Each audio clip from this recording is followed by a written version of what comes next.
জয়নব জোবাইদা শুকনো কম্পিত কণ্ঠে বলল, আমি কিছুই বুঝতে পারছি না স্যার।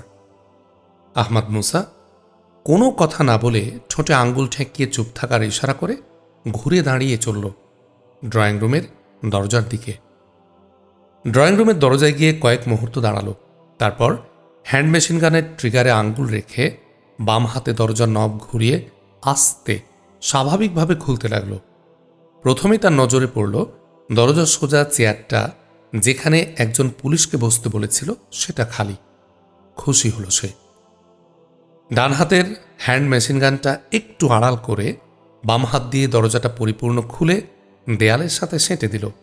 ইলাস্টিক হুঁকে আটকে গেল দরজা। সঙ্গে সঙ্গে আহমাদ মুসা হ্যান্ড মেশিন গানটা বাগিয়ে ধরে লাফ দিয়ে দরজা ডিঙ্গিয়ে ড্রয়িং রুমের মেঝে গিয়ে দাঁড়ালো এবং নিচু গলায় কঠোর কণ্ঠে বলল, একজনও অস্ত্র তোলার চেষ্টা করলে সবাইকে একসাথে গুলি করে মারব। আহমাদ মুসাকে অস্ত্র হাতে লাফ দিয়ে পড়তে দেখেই কয়েকজন উঠে দাঁড়িয়েছে, কিন্তু আকস্মিকতা কাটিয়ে তারা অস্ত্র তোলার আগে আহমাদ মুসার মেশিনগান তাদের দিকে উদ্যত হল এবং ধ্বনিত হল তার কঠোর কণ্ঠ। আহমাদ মুসার হাতের হ্যান্ড মেশিনগানের হা করে রাখা ব্যারেল দেখে এবং তার চোখের দিকে তাকিয়ে কেউই আর অস্ত্র হাত দিতে সাহস করল না। বসে দাঁড়িয়ে যে যেভাবে ছিল সেভাবেই থাকল।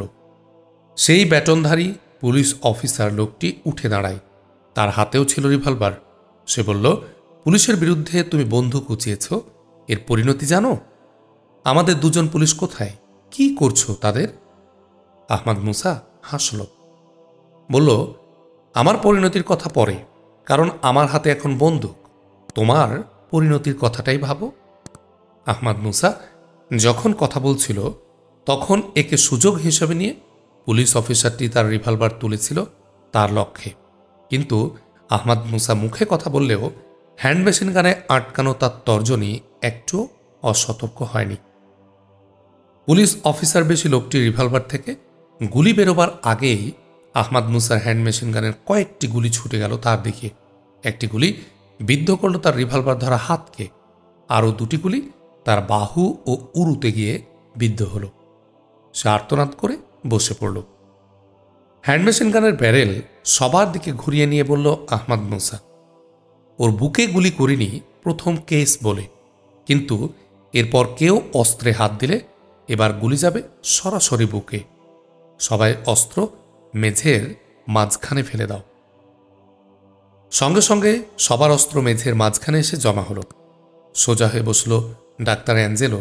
বলল ভীত কণ্ঠে, আমি এসবের মধ্যে থাকতে চাই না, কিছু বুঝতে পারছি না। আমি চলে যাই। বিভেন বার্গম্যানের সাথে আমি পরে দেখা করব। ডাক্তার অ্যাঞ্জেলো উঠে দাঁড়াল। না ডাক্তার অ্যাঞ্জেলো, আপনি বসুন। আমার আশঙ্কা এই ভুয়া পুলিশদের পাঠিয়েছে যারা, তাদের আপনি খবর দেবেন এখান থেকে বেরিয়েই। সুতরাং পুলিশ আসা পর্যন্ত থাকুন। আপনাকে কি করবে তারাই সিদ্ধান্ত নেবে। আমাদের ভুয়া পুলিশ বলছো? তোমার কাছে কি প্রমাণ আছে? বলল আহত পুলিশ পেশি অফিসার লোকটি। প্রতিবাদ করলেও পুলিশ পেশি সকলের মুখে ভীতির পর এবার মুষড়ে পড়া ভাব সৃষ্টি হয়েছে। প্রমাণ করাটা আমার দায়িত্ব নয়, পুলিশ আসছে, খোদ এসপি সাহেবও আসছেন, তারাই প্রমাণ করবেন। ডাক্তার অ্যাঞ্জেলো মুষড়ে পড়ল এবার। সে বলল, আমি পুলিশের অপেক্ষা করব কেন? এদের সাথে কিংবা তাদের সাথে আমার কি সম্পর্ক? আমি আপনাদের ডাক্তার খালাম্মার সাথে যোগাযোগ করে এসেছি, তাকে ডেকে দিন। পাশের ঘরে জয়নব জোবাইদা, ডাক্তার খালাম্মা, ফরহাদ উদ্দিন সবাই দাঁড়িয়ে। তাদের সাথে আহমাদ মুসার কথোপকথন সবই তারা শুনছে। ডাক্তার অ্যাঞ্জেলোর শেষ কথাটা শুনে ডাক্তার খালাম্মা ড্রয়িং রুমে আসতে যাচ্ছিল। আহমাদ মুসাকে দেখতে পেয়ে তাকে ইশারা করে ফিরিয়ে দিল। বলল সে ডাক্তার অ্যাঞ্জেলোর কথার উত্তরে, মিস্টার ডাক্তার অ্যাঞ্জেলো, এখন ডাক্তার খালাম্মাকে ডাকার সময় নয়, আপনি যা বলার পুলিশকেই বলবেন। হঠাৎ ডাক্তার অ্যাঞ্জেলো তার অ্যাপ্রনের পকেটে থাকা দুহাতের ডান হাত রিভলভার সহ বের করে গুলি করল আহমাদ মুসাকে। ডাক্তার অ্যাঞ্জেলোর চেহারায় ফুটে উঠেছিল উৎকট বেপরোয়া ভাব। একটু অসতর্ক ছিল আহমাদ মুসা, আর ডাক্তার অ্যাঞ্জেলোর রিভলভার সহ হাতটা এত দ্রুত তার লক্ষ্যে উঠে এসেছে যে পাল্টা আক্রমণের সময় তখন আর ছিল না।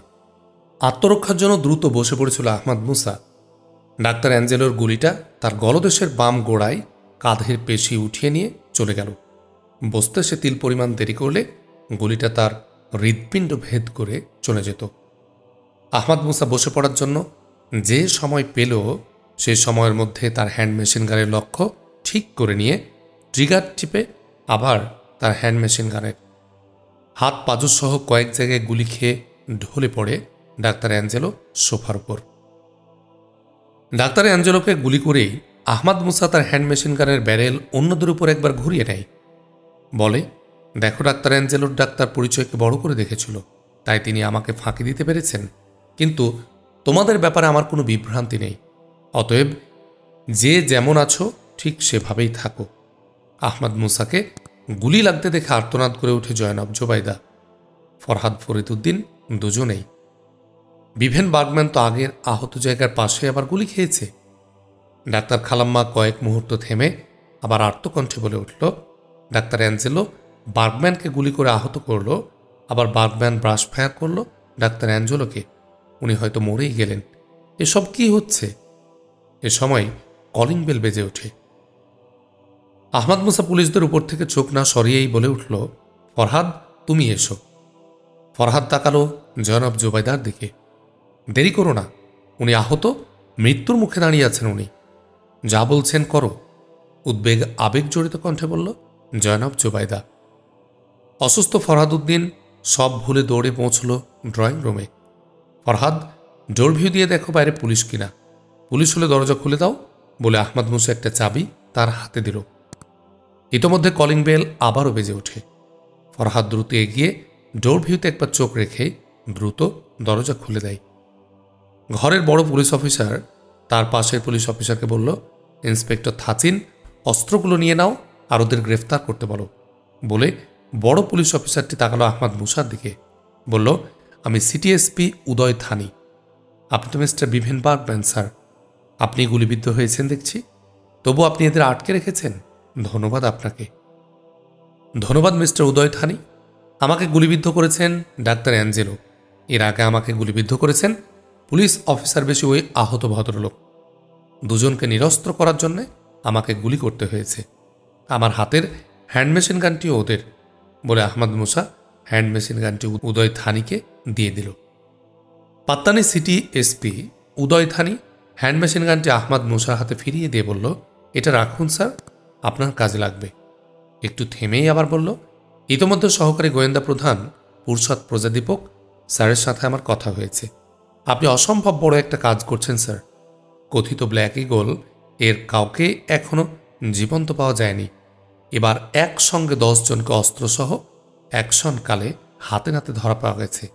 এটা সিটি এসপি উদয় থানির কথার মাঝখানে আহমদ মুসা বলে উঠল, ওরা 10 জন নয় 12 জন, আরও 2 জনকে পাশের ঘরে বেঁধে রেখেছি। স্যার চলুন দেখি, বলে সিটি এসপি উদয় থানি পাশের ঘরের দিকে হাঁটতে লাগলো। আহমদ মুসাও চলল। সিটি এসপি উদয় থানি ঘরে ঢুকে উপুড় হয়ে পড়ে থাকা 2 জন পুলিশ পেশি লোককে দেখতে পেল জয়নব জোবাইদা, দাদি এবং ডাক্তার খালাম্মাকেও। দাদি ইতোমধ্যে নিচে চলে গিয়েছে। আহমদ মুসা উদয় থানিকে ওদের সবার সাথে পরিচয় করিয়ে দিয়ে বলল, জাবের জহিরুদ্দিনের বোন জয়নব জোবাইদা ওদের টার্গেট। জাবেরের মতো জয়নব জোবাইদাকে ওরা হাতের মুঠোয় পেতে চায়। ঈশ্বরকে ধন্যবাদ, এই চেষ্টা তারা করেছে বলেই তাদেরকে আজ এভাবে হাতে নাতে ধরা গেল। অবশ্য সব কৃতিত্ব আপনার, তবে এর চেয়ে বড় কৃতিত্বের কাজ আপনি থাইল্যান্ডের জন্য করেছেন, যার জন্য শুধু থাই পুলিশ নয়, থাই সরকারও আপনার কাছে কৃতজ্ঞ স্যার। কথা শেষ করে উদয় থানি তাকালো জয়নব জোবাইদার দিকে, বলল, শাহজাদি ম্যাডাম জোবাইদা, আমরা দুঃখিত আপনাদের সম্মানিত পরিবার এক ভয়ানক বিপর্যয়ের মধ্যে পড়েছে। তবে ম্যাডাম, মেঘ কেটে যাচ্ছে আশা করি। মিস্টার বিভেন বার্গম্যান স্যার বলা যায় অসাধ্য সাধন করেছেন। এটা শুধু আপনার পরিবারের প্রতি নয়, থাইল্যান্ডের প্রতি ঈশ্বরের একটা বিশেষ সাহায্য। ধন্যবাদ স্যার। আমাদের পুলিশ বাহিনী ও সরকারের প্রতি সবসময় আমরা আস্থাশীল।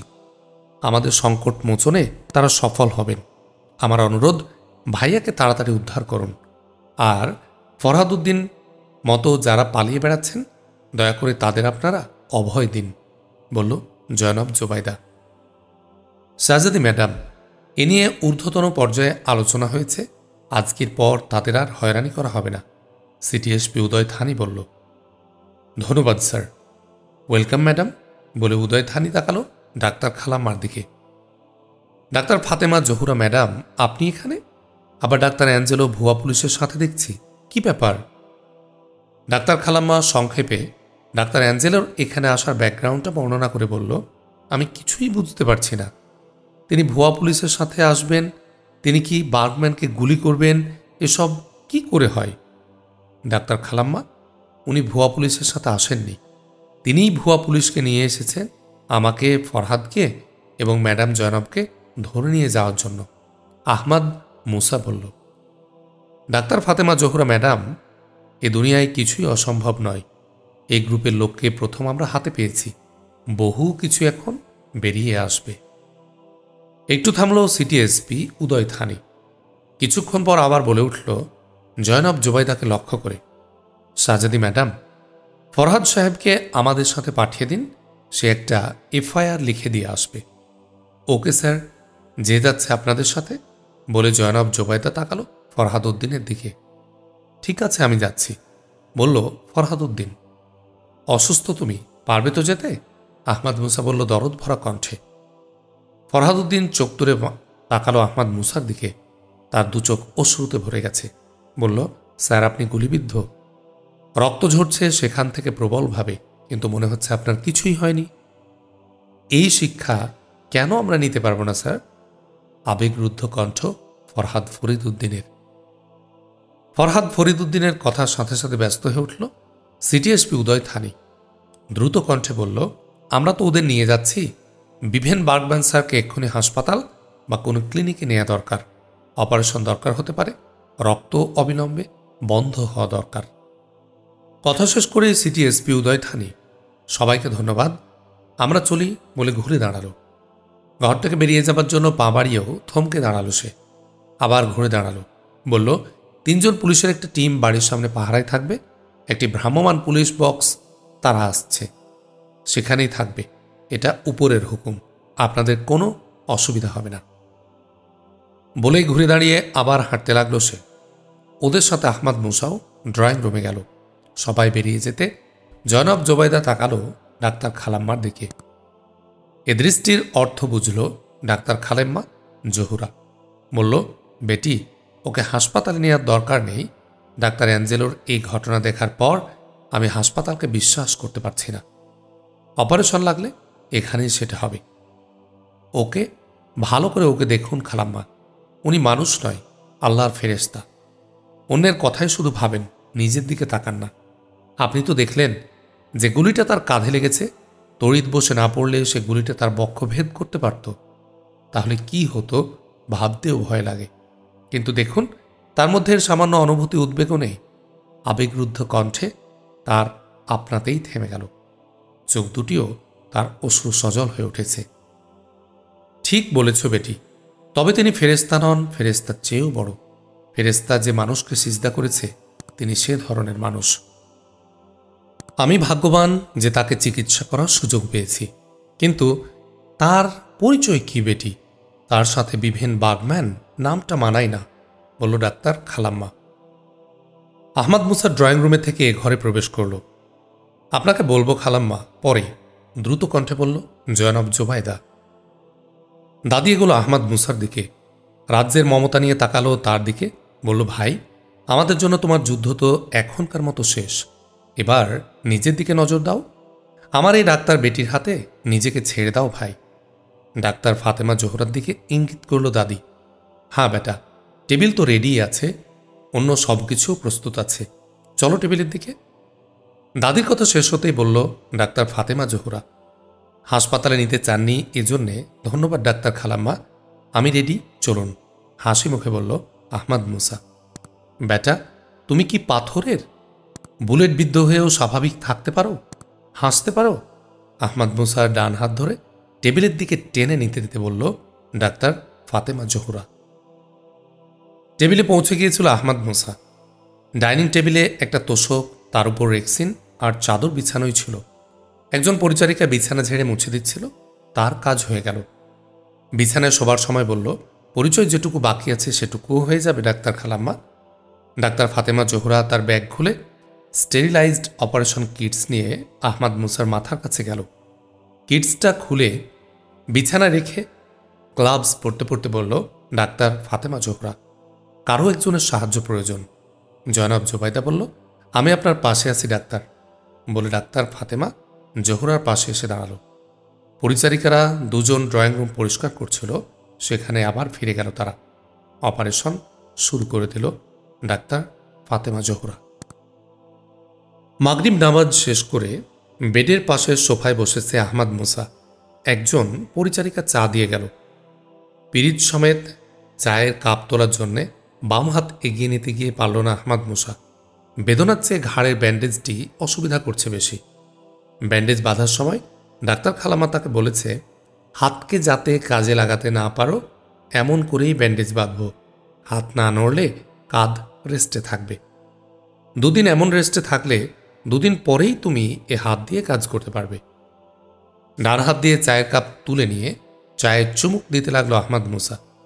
দাদি এসে পাশে বসলো আহমাদ মুসার। বলল, কেমন আছো ভাই? জ্বর আসেনি তো? না দাদিমা, ভালো আছি।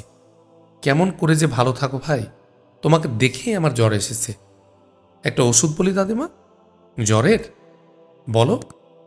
নামাজ পড়ার সময় যেমনটা হয় সেভাবে মনোযোগ কল্পের দিকে স্থির রেখে 100 বার বলুন, আমার জ্বর নেই। দেখবেন জ্বর আপনার থাকবে না। হাসলো দাদি।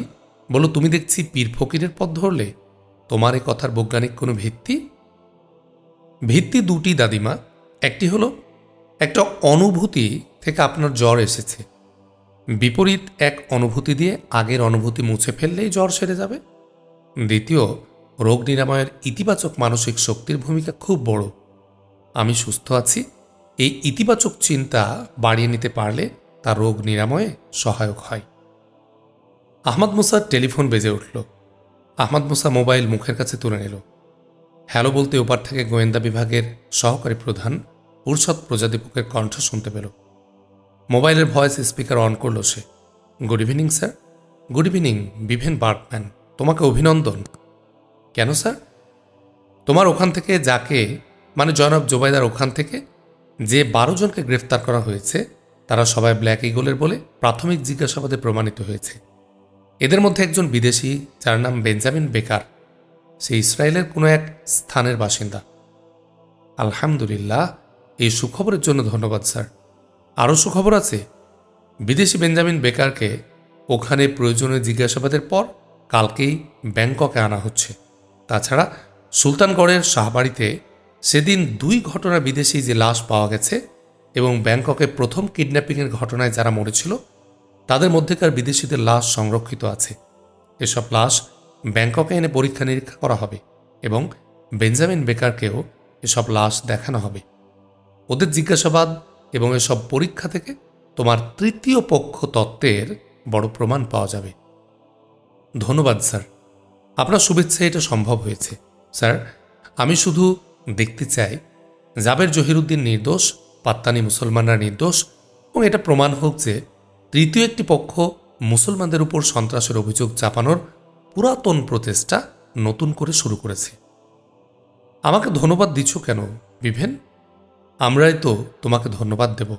আমরাই আমাদের দেশের এক গ্রুপ নাগরিককে ভুলে গিয়েছিলাম, ভুল বুঝেছিলাম, তাদের সন্ত্রাসী ধরেই নিয়েছিলাম, তাদের জেল জুলুমের শিকারে পরিণত করেছিলাম। তুমি এসে আমাদের সাহায্য করেছ। জানো, আজ প্রধানমন্ত্রী এই ফাইল কল করেছিলেন। তিনি দেখেছেন ফাইল, তোমাকে নিয়েও আলোচনা করেছেন। তিনি তোমাকে ধন্যবাদ জানিয়েছেন। ধন্যবাদ স্যার। ধন্যবাদ বিভেন। মোবাইলের কল অফ করে পাশে রেখে দিল আহমাদ মুসা। দাদি এবং জনাব জোবাইদা দুজনেই টেলিফোনের আলোচনা শুনছিল। তাদের দুজনেরই চোখ মুখ আনন্দে উজ্জ্বল হয়ে উঠেছে।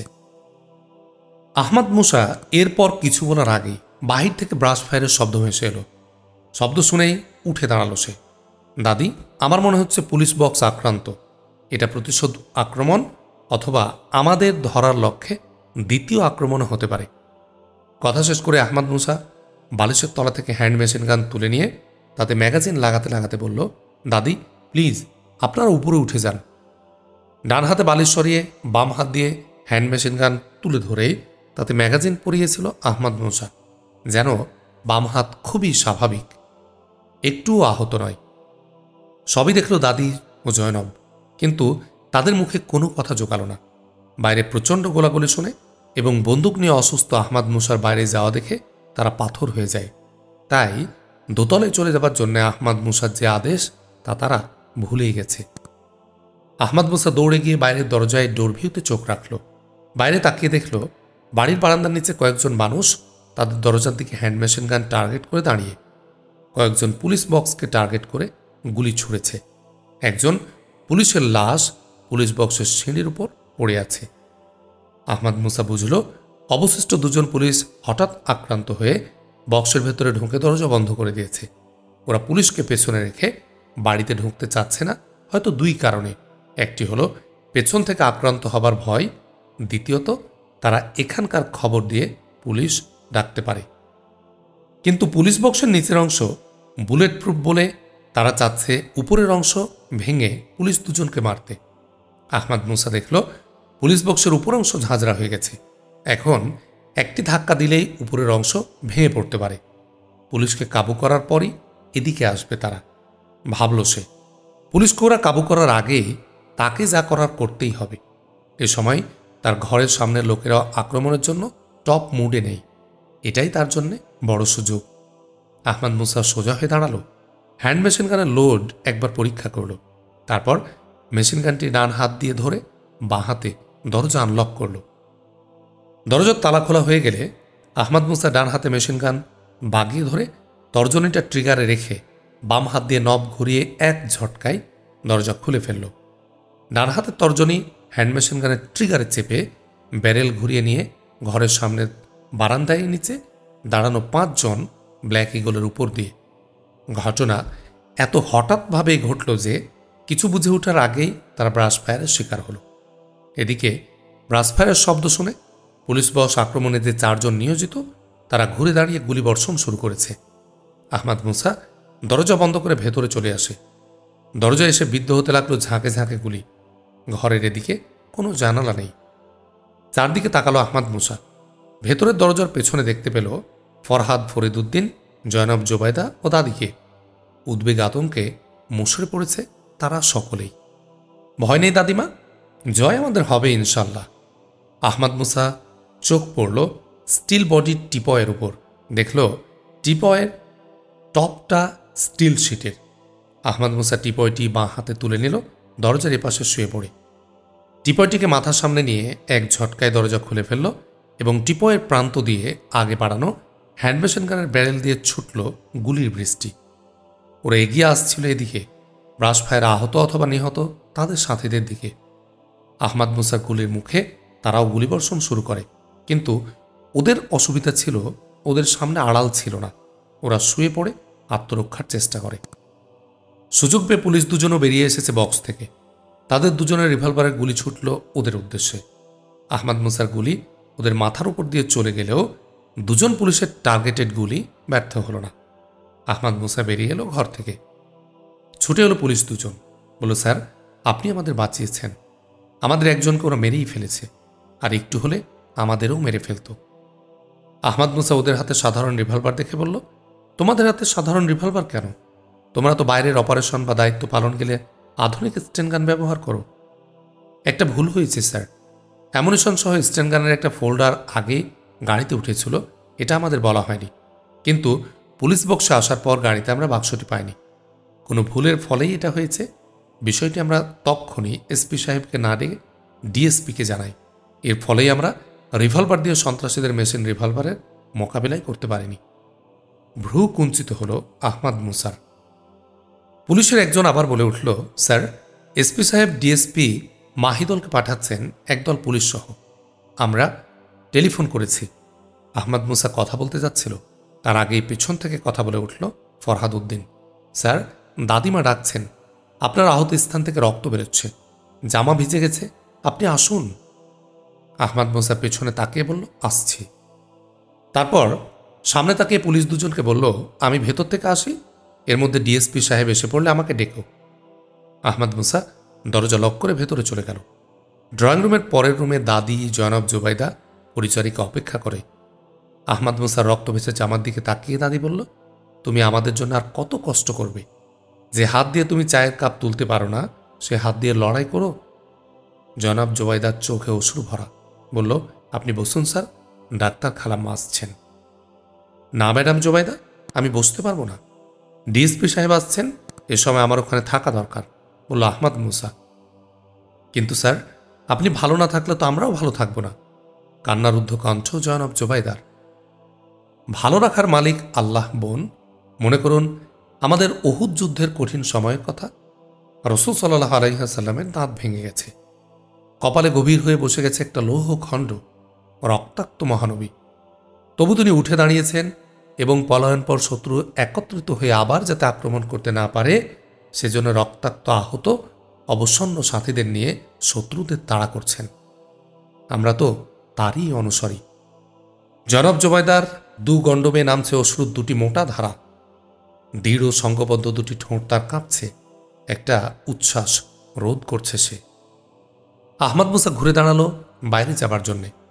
ফরহাদ ফরিদুদ্দিন বলল, স্যার আমি আসি আপনার সাথে। তার কণ্ঠ ভারী, তার চোখেও অশ্রু। এসো, বলল আহমদ মুসা। স্যার, ওকে আপনার বড় লড়াই শেখান। পেছন থেকে কান্না জড়িত ভাঙা গলায় বলল জনাব জুবাইদা। না দাঁড়িয়ে পেছনে না তাকিয়ে আহমদ মুসা বলল, সেও লড়াই শিখবে, শিখবে, শিখছে। কিন্তু সেটা অস্ত্রের লড়াই নয়, বুদ্ধির।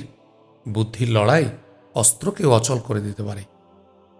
আহমদ মুসা কয়েক ধাপ এগিয়ে বারান্দা থেকে নেমে গেল।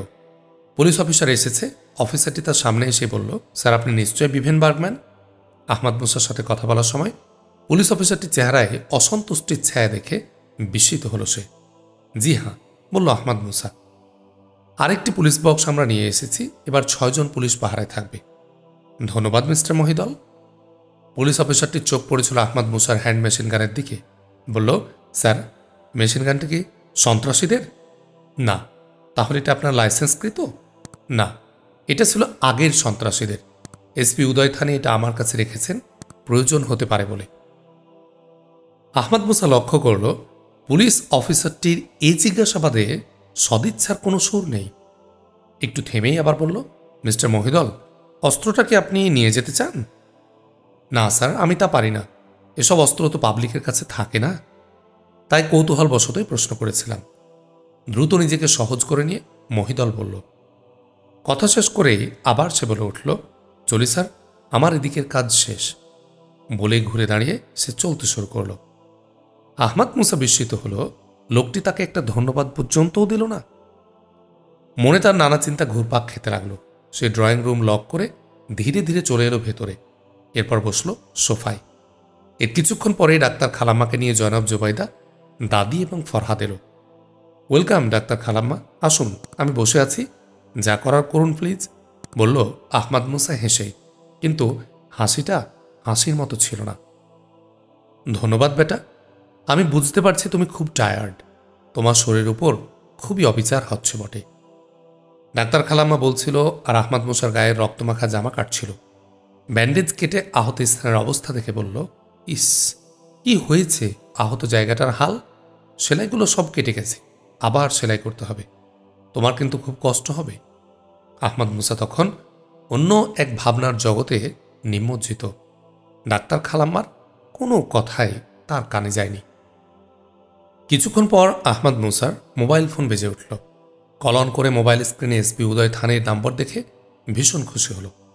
শুভেচ্ছা জানিয়ে বলল, মিস্টার উদয় থানি, আপনার কাছে আমি টেলিফোন করতেই যাচ্ছিলাম। জরুরি কিছু স্যার? আপনার কণ্ঠে আমি উত্তেজনা দিচ্ছি, নিশ্চয় বড় কিছু হবে, বলল উদয় থানি।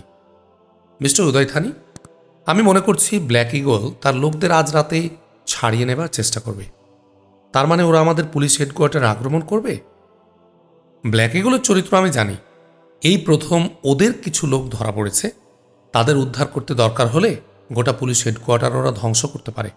এমনকি যদি দেখে তাদের লোকদের উদ্ধার করা সম্ভব নয়, তাহলে তাদের লোকদের সহ গোটা পুলিশ হেডকোয়ার্টারই তারা উড়িয়ে দেবে। এত বড় অনুমানের হেতু কি স্যার?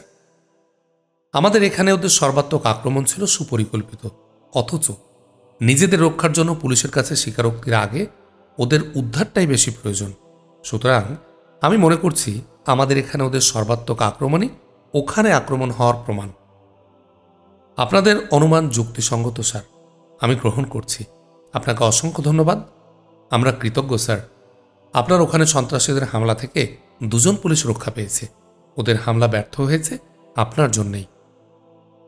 আপনার ওখানে সন্ত্রাসীরা যে জবাব পেয়েছে, এখানে সে জবাবই তারা পাবে, বলল উদয় থানি। আরেকটা বিষয় মিস্টার উদয় থানি, এটা ভুল অনুমান হতেও পারে, তবে আজকের ঘটনায় বিভিন্ন কার্যকরণ থেকে আমি মনে করছি সন্ত্রাসীদের সাথে আপনাদের পাত্তানি পুলিশের কেউ বা কোনো গ্রুপের যোগসাজশ আছে। আহমদ মুসা বলল।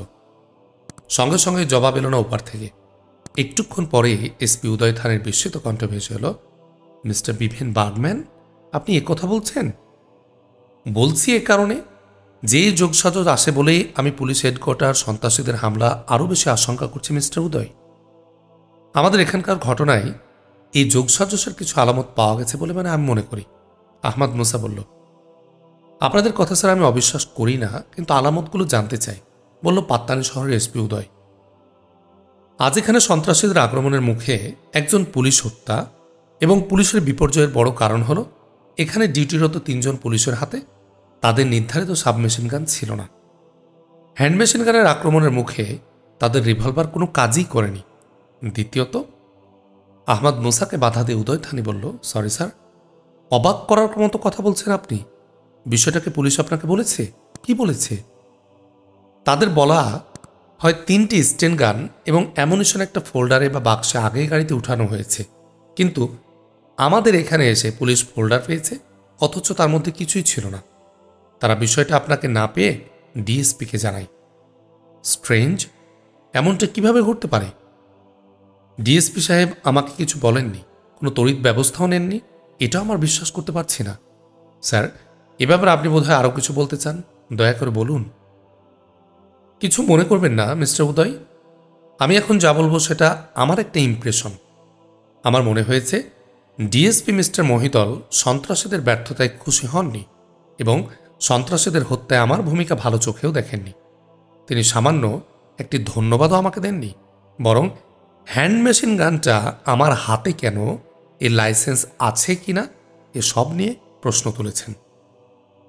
আপনি ইমপ্রেশনটা ঠিকই নিয়েছেন। আমি শুধু বিস্মিত নয়, উদ্বেগও বোধ করছি। সাবমেশিন গান কেন গেল না আমি এক্ষুনি দেখছি। মিস্টার উদয়, আমার একটা অনুরোধ, দয়া করে মিস্টার মহিদল যে 6 জন পুলিশকে রেখে গিয়েছে তাদের পরিবর্তন করে অন্য 6 জন দিন। বুঝেছি স্যার, আপনি ঠিক বলেছেন। এখনই 6 জন পুলিশ যাচ্ছে আর ওরা ফেরত আসবে। স্যার, আমাকে কোনো পরামর্শ? মিস্টার উদয় থানি, আপনি অভিজ্ঞ পুলিশ অফিসার, আপনি সব জানেন, কি করতে হবে আপনাকে? হাসি মুখে বলল আহমদ মুসা। ধন্যবাদ স্যার, আপনি অনেক পুলিশের জীবন বাঁচাবার, অনেক ক্ষতি এড়ানোর এবং ব্ল্যাক ইগলের লোকদের ধরে রাখার ব্যবস্থা করে দিয়েছেন। সন্ত্রাসীদের মোকাবিলায় পুলিশ হেডকোয়ার্টার রক্ষার দায়িত্ব আমি মহিদলকেই দিতে যাচ্ছিলাম, রক্ষা করলেন আপনি। আমি এক্ষুনি ওকে ডিউটি থেকে অফ করে দিচ্ছি। আর হঠাৎ এ সময় টেলিফোনে একটা গুলির শব্দ ভেসে এলো, একটা আর্তনাদ ভেসে আসলো। গলাটি উদয় থানির, বুঝল আহমদ মুসা। তারপরই একটি শব্দ, মোবাইল পড়ে যাওয়ার। তার সঙ্গে সঙ্গে আবার গুলির শব্দ ভেসে এলো। এরপরেই আবার 2টি গুলির শব্দ পেল টেলিফোনে। তারপর সব চুপচাপ, কথাও চেঁচামেচি ভেসে আসছে, কিন্তু কিছুই বোঝা যাচ্ছে না। মিস্টার উদয় থানি, মিস্টার উদয় থানি বলে ডাকতে লাগলো আহমদ মুসা, কিন্তু কোনো উত্তর পেল না। উদ্বেগ দেখা দিল তার চোখে মুখে। সন্ত্রাসীরা কি পুলিশ হেডকোয়ার্টার আক্রমণ করেছে? কিন্তু সবগুলো তো রিভলভারের গুলির শব্দ। ওদের মরিয়া আক্রমণ হেভি অস্ত্র দিয়ে হবার কথা, রিভলভার দিয়ে নয়। মোবাইল বন্ধ করল আহমদ মুসা। কি ঘটনা স্যার? বলো ফরহাদ ফরিদ উদ্দিন, তার কণ্ঠে উদ্বেগ। জনাব জোবাইদা, ডাক্তার খালাম্মা, দাদি, সবারই চোখে মুখে উদ্বেগ। কি ঘটেছে আমি জানি না, কিন্তু বড় কিছু ঘটছে। এসপি উদয় থানি গুলিবিদ্ধ হয়েছেন বলে মনে হচ্ছে, বলল আহমদ মুসা, তার কণ্ঠে গভীর উদ্বেগ। একজন পুলিশ অফিসারের যে ষড়যন্ত্র এবং পুলিশ হেডকোয়ার্টারের সন্ত্রাসীদের হামলার যে কথা আপনি টেলিফোনে বলেছেন, সেটাই ঘটল কি না, বলল জনাব জোবাইদা। ঘটতে পারে, কিন্তু কি ঘটেছে বুঝতে পারছি না। তবে আমার মনে হচ্ছে গুলি বিনিময়টা পুলিশের মধ্যে হয়েছে। কথা শেষ করে আহমদ মুসা ফরহাদ ফরিদুদ্দিনকে চেয়ে বলল, তুমি বাইরে পুলিশের কাছে বসে থাকো, তাদের কাছে কোনো খবর আসে কিনা দেখো। ফরহাদ ফরিদুদ্দিনকে এ নির্দেশ দেওয়ার পর ডাক্তার খালাম্মার দিকে চেয়ে বলল, খালাম্মা, আপনার কাজটা দয়া করে তাড়াতাড়ি সেরে ফেলুন। এসপি উদয় থানে যদি নিহত হয়ে থাকেন তাহলে কোনো বিপদ আমাদের উপর আসতে পারে। আমরা তো বিপদের মধ্যেই আছি। নিশ্চয়ই কোনো বড় বিপদের কথা বলছেন, উদ্বিগ্ন কণ্ঠে বলল জনাব জুবাইদা। ডাক্তার খালাম্মা পুরনো আহত স্থানটা ড্রেসিংয়ের কাজ শুরু করে দিল। আহমদ মুসা তখন ড্রেসিংয়ের জন্য স্থির হয়ে বসেছে। ওই অবস্থায় বলল জনাব জুবাইদার কথার উত্তরে, আমি একটা আশঙ্কা করছি, কিন্তু তার আগে যদি বিপদ আসে। বেটা, এ সময় কথা না বললে আমার কাজটা সুন্দর হবে, বলল ডাক্তার খালাম্মা। তুমি কাজ করো ডাক্তার মা, আর কেউ কথা বলবে না, বলল দাদি। আমি দুঃখিত বলে জনাব জুবাইদা দাদির পাশে গিয়ে বসল। ডাক্তার খালাম্মার কাজ শেষ হতেই ঘরে ঢুকল ফরহাদ ফরিদুদ্দিন। তার মুখে উত্তেজনা। আহমদ মুসার দৃষ্টি ফিরে গেছে তার দিকে। বলল, ফরহাদ, মনে হচ্ছে কিছু খবর আছে? স্যার, আগের 6 জন পুলিশ চলে গেছে, নতুন 6 জন পুলিশ এসেছে, বলল ফরহাদ ফরিদুদ্দিন। আলহামদুলিল্লাহ, এসপি উদয় থানি তাহলে বেঁচে আছেন। একটু থেমে ফরহাদ ফরিদুদ্দিনের দিকে তাকিয়ে আহমদ মুসা বলল, পুলিশরা কিছু বলেনি? বলা বলি করেনি?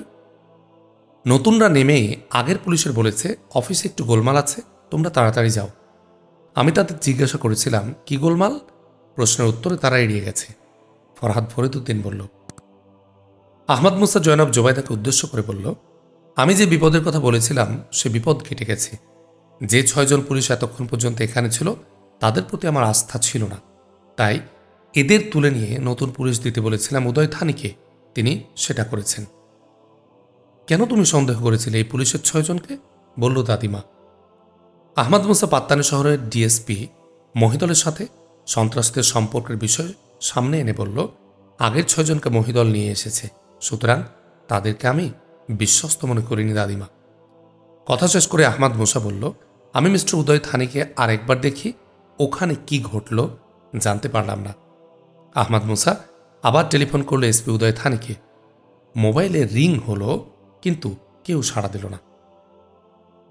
আহমদ মুসা ভাবল, ঘটনা এই হতে পারে যে তার হাত থেকে মোবাইল পড়ে যাওয়ার পর সেটা আর তোলা হয়নি এবং উদয় থানি সেই ঘরে এখন আর নেই।